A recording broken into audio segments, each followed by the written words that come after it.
Manipur thokliba irang ase Youth of Manipur gi members sing faraga loisingani hairagadi Youth of Manipur gi members sing isana yana changjarage Manipur miyam gi awonba ama puraknabagi damak numit 15 gi matam thariba sida tampakta irang hongbiganu haina chief minister na lauthokhiba adugi mayokta yom gi maikeidegi irang hongnaba silakpa manba mawong asida yom gi maikeidegi irang honggadaba leite haina yom gi member Laistram Manichandra phongdokre ngasi Facebook page kanglei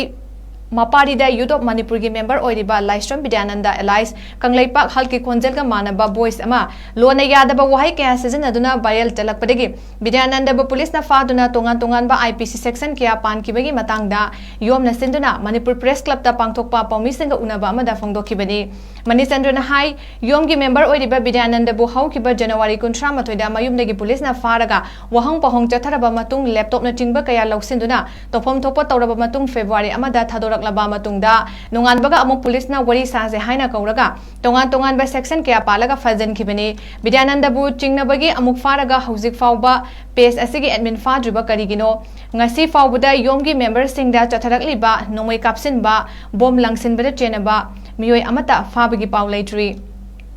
yom lenga ki yekna banatte lenga haibasi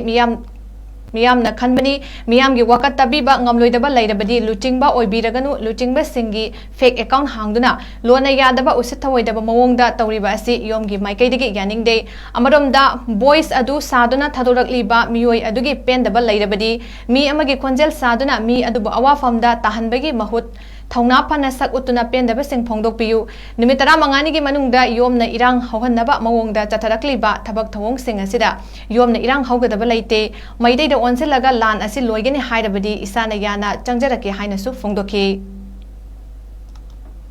karimnaba mawongda yam usi thawoidaba mawongda tawribase masi akoi thamoi sokna nungaite masigumbasidhi akoigi leiriba akoi department na masigumbaji chigatlaga phabibagi muhutta thadoriba psingida kanana thadorakano hairi pose karigi thadorakano lona yadaba pose thadoriba sisida akoigi somda onjen bidabida akoigi Youth of Manipur gi members da tana dana akoigi dhap toba phaba tobirise